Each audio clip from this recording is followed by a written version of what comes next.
आमीन। दूसरा क्रूसवाणी, यीशु मसीह जब क्रूस पर चढ़ाए गए और उन्होंने क्रूस पर से दूसरी क्रूसवाणी बोली, वह है लूका रचित सुसमाचार 23वां अध्याय 39 से लेकर 43 तक। जो कुकर्मी वहां लटकाए गए थे, उनमें से एक ने उसकी निंदा करके कहा, क्या तू मसीह नहीं? तो फिर अपने आप को और हमें बचा। इस पर दूसरे ने उसे डांट कर कहा, क्या तू परमेश्वर से भी नहीं डरता? तू भी तो वही दंड पा रहा है और हम तो न्याय अनुसार दंड पा रहे हैं, क्योंकि हम अपने कामों का ठीक फल पा रहे हैं, पर इसने कोई अनुचित काम नहीं किया। तब उसने कहा, हे यीशु, जब तू अपने राज्य में आए तो मेरी सुधि लेना। उसने उससे कहा, मैं तुझसे सच कहता हूँ कि आज ही तू मेरे साथ स्वर्गलोक में होगा। आमीन। आज हम दूसरा क्रूसवाणी को देखते हैं। यीशु मसीह क्रूस पर लटकाए गए हैं, क्रूस पर चढ़ाए गए हैं, फिर भी वे इतने तकलीफ में होकर भी हम मानव जाति के लिए वचन दे रहे हैं, मानव जाति के लिए 7 क्रूस पर वाणियां दिए। अभी हम दूसरा क्रूसवाणी को मनन करने वाले हैं।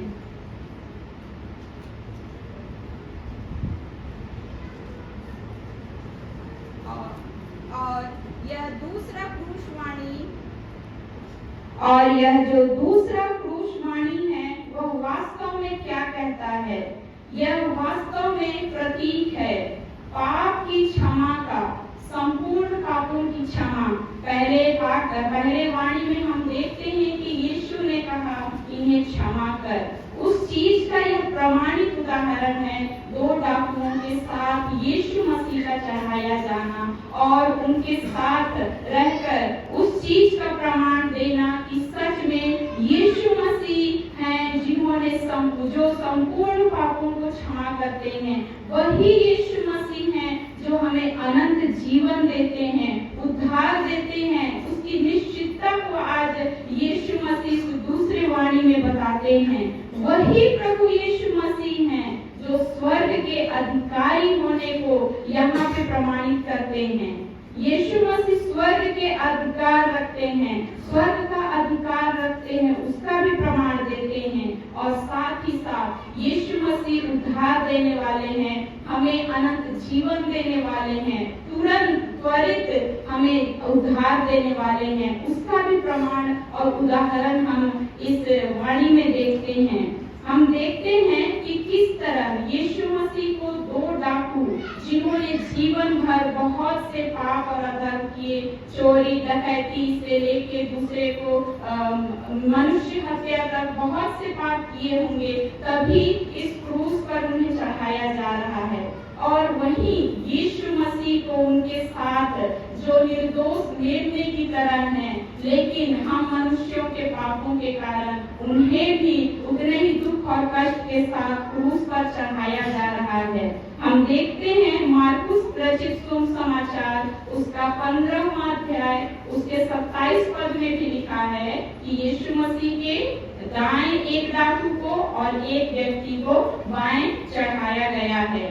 ऐसा क्यों? हम पहले वचन में भी सुने हैं भविष्यवक्ता यशायाह नबी के द्वारा। यशायाह नबी की किताब 53 अध्याय उसका 12वें पद में हम सुनने पाएंगे, देखने पाएंगे कि यीशु मसीह संसार के राजा होते हुए भी उन्हें पापियों के साथ गिना जाएगा। इसलिए इस बात को सिद्ध करने के लिए, प्रमाणित करने के लिए आज यीशु मसीह पापियों के साथ क्रूस पर चढ़ाए गए हैं। और यह जो 2 डाकू हैं पूरे मानव जाति को इंगित करते हैं। हम आज इन 2 डाकुओं के समान पूरे मनुष्य जाति को हम देखने पाते हैं, क्योंकि हम मनुष्य हैं, पाप करते हैं। भले हम चोरी डकैती मनुष्य हत्या जैसा क्रूस पर चढ़ाने जैसा पाप नहीं किए, लेकिन भी हम जाने अनजाने में मनुष्य स्वभाव के के कारण बहुत से छोटे बड़े पाप करते हैं। क्योंकि देखते हैं इसका उदाहरण उत्पत्ति 6 उसका 5 में और उत्पत्ति ग्रंथ के ही 8 उसके 21 में, 6 उसके 5 में और 8 उसके 21 में वचन कहता है कि मनुष्य के अंदर जो पाप है बचपन से ही छोटे रूप में बड़े रूप में धीरे धीरे उत्पन्न होता है। इस तरह हम हर एक कोई क्या है, पाप में है, कहीं ना कहीं हम पाप में दबे हुए हैं, पाप से घिरे हुए हैं। रोमियो की किताब 3 उसके 23 में भी परमेश्वर का वचन कहता है, इसलिए कि सबने पाप किया है और परमेश्वर की महिमा से रहित हैं। और जब हमने पाप किया है तो रोमी की किताब 6 उसके 23 में क्या कहता है कि हम सब ने जिन्होंने पाप किया है उन सब की मजदूरी क्या है, मृत्यु है, ऐसा परमेश्वर का वचन कहता है।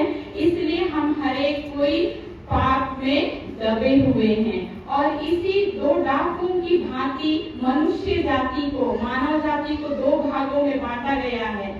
एक जो क्षमा पाए हुए पश्चातापी पापी हैं और दूसरे वे व्यक्ति हैं जो क्षमा नहीं मांगे हैं, अपश्चातापी हठीले। हम लोग हठ जानते हुए भी हमने अपने पापों से मन नहीं फिराया, ऐसे हम अपश्चातापी पापी हैं। इस तरह मनुष्य को 2 भागों में हम देख सकते हैं और उसके अलावा कोई भाग नहीं है। क्यों? क्योंकि मत्ती 12 उसका 30 में देखेंगे, मत्ती रचित सुसमाचार 12वां उसका 30 अध्याय में देखेंगे, सिर्फ मनुष्य का 2 ही प्रकार है, जो मेरे साथ नहीं वह मेरे विरोध में है। इस तरह हम देखते हैं कि जो परमेश्वर को जानते हैं वह भले डाकू की भांति है परमेश्वर के साथ, और जो परमेश्वर के साथ नहीं वो उनके विरोध में है, अधर्मी डाकू के समान। हम पापी व्यक्ति के बारे में शुरू में देखेंगे कि किस तरह वह डाकू यीशु मसीह को कैसे बोलता है। वह स्वयं अहंकार से पूर्ण है, वह अहंकारी व्यक्ति है और खुद अधिकार के साथ, बहुत ही अधिकार के साथ यीशु मसीह को बोलते हैं कि आप चमत्कार करिए, आप ऐसा करिए कि आप भी इस क्रूस मृत्यु से बच जाएं और हम दोनों डाकू भी इस क्रूस मृत्यु से बच जाएं और हम अच्छे से अपना जीवन व्यतीत करें। ऐसा कौन कह रहा है? वह अधर्मी डाकू जो बाएं यीशु मसीह के बाएं जिसे टांगा गया है, और वह पश्चाताप भी नहीं है, वह पश्चाताप नहीं कर रहा है, वह देखना चाह रहा है परमेश्वर यीशु मसीह की सामर्थ को देखना चाह रहा है कि किस तरह यीशु मसीह सामर्थी है। जीवन भर उन्होंने कहा कि मैं परमेश्वर का पुत्र हूँ, ऐसा उन्होंने अपने नाम का प्रचार किया। जितनी जनता है उन पर दोषारोपण कर रही है कि ये ईश निंदा किया, इन्होंने बहुत से लोगों को दुष्टात्मा की शक्ति से ठीक किया, ऐसा बहुत बड़ा आरोप लगा रहे हैं। तो उसी तरह यह जो डाकू है वह बोल रहा है यीशु मसीह को, आप ऐसा शक्ति का प्रयोग करिए कि आप भी छुड़ाए जाएं और हम भी बचें। वह पश्चातापी मन से नहीं, लेकिन एक अपश्चातापी मन से यीशु मसीह का चमत्कार देखने के लिए ऐसा बोल रहा है। हम देखते हैं उसी तरह हम मनुष्य भी हैं, हम भी मनुष्य हैं जो यीशु मसीह से सिर्फ क्या करते हैं? अपेक्षाएं करते हैं। हम चाहते हैं कि यीशु मसीह हमारी सभी इच्छाओं की पूर्ति करे। हमें जब यीशु मसीह की जरूरत हो, यीशु मसीह हमेशा हमारे लिए अवेलेबल हो। कभी भी हम यीशु मसीह को फोन करते हैं तो हमेशा उनका फोन उठे और वो हमारी सारी समस्याओं को क्या करे? दूर कर दे। हम उनका क्या करते हैं? दबाव डालकर, हम जिद करके अपनी इच्छाओं को पूर्ति हो, ऐसा हम प्रार्थना करते हैं। और जब हम संकट में रहते हैं, विपत्ति में रहते हैं, बहुत प्रार्थना करते हैं। बाकी समय हम परमेश्वर को याद नहीं करते, लेकिन उस समय याद करते हैं और चाहते हैं कि तुरंत उसका उत्तर मिले और सारी चीजें हैं वह सुधर जाए, सारी तकलीफें दूर हो जाए। लेकिन जब प्रत्युत्तर नहीं आता है, कोई चमत्कार नहीं होता है हमारे जीवन में, तो हमारा विश्वास डगमगा जाता है और हम विश्वास से क्या हो जाते हैं, भटक जाते हैं, या फिर इन विषम परिस्थितियों से हम विश्वास में ढीले पड़कर यीशु मसीह के पीछे होने से हम दूर हो जाते हैं। हम रहते तो हैं परमेश्वर के क्रूस के छांव में, लेकिन उसके स्वभाव के अनुसार अपने जीवन को नहीं जीते हैं। इस तरह से हम देखते हैं। और जब हम ऐसा परमेश्वर पर अपनी इच्छाओं को भरकर जब मांगते हैं, तो जिस तरह डाकू यीशु मसीह को बोलते हैं कि आप चमत्कार दिखाइए, आप स्वयं भी बच जाइए और हमें भी बचाइए, तो यीशु मसीह कैसे रहते हैं, खामोश। वैसे ही जब हम मन में बहुत से लाभ और इच्छाएं रखकर जब परमेश्वर से मांगते हैं, तो यीशु मसीह खामोश रहते हैं। लेकिन उसी जगह वहां पे खामोश रहते हैं और हम क्या सोचते हैं कि कोई ईश्वर है ही नहीं कि हमसे प्रेम करे, कोई ईश्वर है ही नहीं जो हमें बचाए। लेकिन वह डाकू को पता ही नहीं है, वही प्रेम, वही दया, वही करुणा है जिसके कारण मेमने के समान निष्पाप होने पर भी आज यीशु मसीह कहाँ पर हैं, उसके बगल में क्रूस काट में हैं और पापी की तरह यातना सह रहे हैं, प्रताड़ित किए जा रहे हैं। उसे वह डाकू नहीं जानता है। लेकिन हम क्या देखते हैं, अनुग्रह और दया और छुड़ाने वाला उद्धारकर्ता क्रूस पर चढ़ाया गया है। वह किसके ऊपर सिद्ध होता है, दूसरे भले डाकू के मन में परमेश्वर को आत्मा के द्वारा इस बात को जनाते हैं कि हाँ, ये यीशु मसीह है जो निश्चय हमें क्या देंगे, उद्धार देंगे। यही यीशु मसीह है जो हमें पाप से छुड़ाएंगे। जिस तरह कहा पर यीशु मसीह ने, हे पिता इन्हें क्षमा कर, ये नहीं जानते कि क्या करते हैं। उस बात को वह जो भला डाकू है विश्वास किया। हो सकता है उसने जीवन पर्यंत बहुत से पाप किए होंगे, यीशु मसीह के अनुसार अपना जीवन को जिया ही नहीं, तभी वह आज क्रूस पर है। लेकिन उस घड़ी कितने देर, वह हो सकता है 1 घंटा, हो सकता है आधा घंटा, जब वह यीशु मसीह के साथ जब वो रहा, जहाँ पर जितने भी जनता थे वह क्या कर रहे थे, यीशु मसीह का तिरस्कार कर रहे थे। फरीसी, बड़े बड़े राजा लोग थे, सभी कोई वहाँ उपस्थित थे, सभी कोई यीशु मसीह का दोषारोपण लगा रहे थे।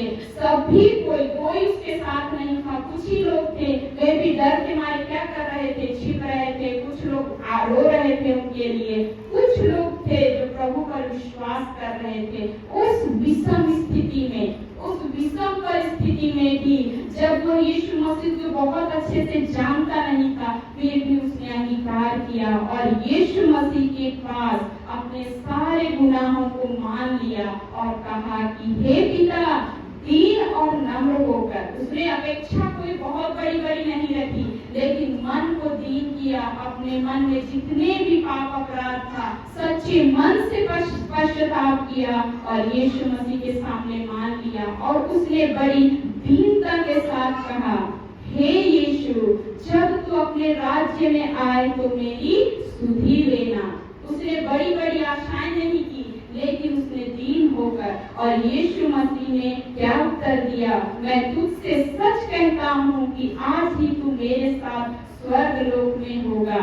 और देखने पाते हैं कि वह स्वर्ग लोक में यीशु मसीह के साथ आनंद के साथ वह ऊपर गया। हम यहाँ देखने पाएंगे कि हम याकूब और यूहन्ना के बारे में सुने हैं। मार्कुस रचित सुसमाचार 10वां अध्याय 35 से लेकर 37 तक याकूब और यूहन्ना अधिकार के साथ, क्योंकि वे यीशु मसीह के चेले थे, उनके साथ जीवन व्यतीत करते थे, तो बड़े अधिकार के साथ बोलते हैं, जब तू स्वर्ग में होगा तो मुझे दाएं और एक को बाएं में रखना। लेकिन यहाँ हम देखते हैं बहुत ही दीन और नम्र होकर उसने कहा कि मेरी सुधि लेना।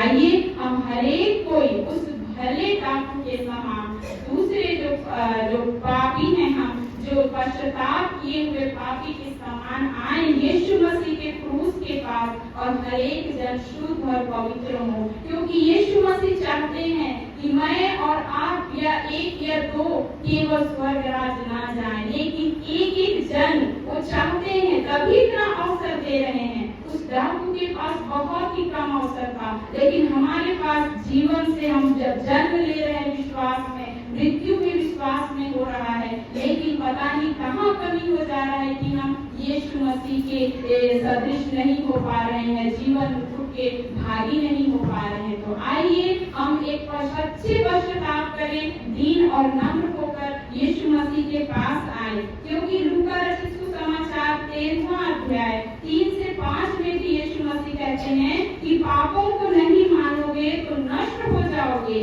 नीति वचन 28:13 में कहता है, जो अपने अपराध को छिपा के रखता है वह अपराध क्षमा नहीं होगा, लेकिन जो प्रकट करता है यीशु मसीह के सामने उसके सारे पाप क्षमा किए जाएंगे। और यही पहला यूहन्ना उसका 9 अध्याय में भी यही चीज को कहता है कि यदि हम मान लेते हैं तो जरूर छुड़ाए जाएंगे। और हम जानते हैं कि हम हर एक कोई क्या है, मनुष्य है, जीवन है, तो मृत्यु क्या है, निश्चित है। यदि मृत्यु निश्चित है तो न्याय भी निश्चित है। तो तैयार हो जाइए, भले डाकू के समान दीन और नम्र होइए, तभी हम उद्धार को पाएंगे, क्योंकि न्याय का दिन निकट है। परमेश्वर का जीवित वचन कहता है मत्ती रचित सुसमाचार 10वां अध्याय उसका 32 और 33 पद में, 32 और 33 पद में, जो कोई मनुष्यों के सामने मुझे मान लेगा उसे मैं भी अपने स्वर्गीय पिता के सामने मान लूंगा, पर जो कोई मनुष्यों के सामने मेरा इनकार करेगा उससे मैं भी अपने स्वर्गीय पिता के सामने इनकार करूंगा। आइए, जब यह अवसर है हमारे पास कि हम प्रभु को मान ले लोगों के सामने, जिस तरह उस भले डाकू ने परमेश्वर यीशु मसीह को स्वीकार किया, उसने विरोध के बावजूद यीशु मसीह को अंगीकार किया, हम भी आज अंगीकार करें, विश्वास के साथ दीन और नम्र होकर आए। निश्चय आज परमेश्वर हम हरेक को अनंत जीवन और उद्धार देंगे। परमेश्वर इस छोटी बताए पर बहुतायत की आशीष दे। आमीन। आइए हम छोटी दुआ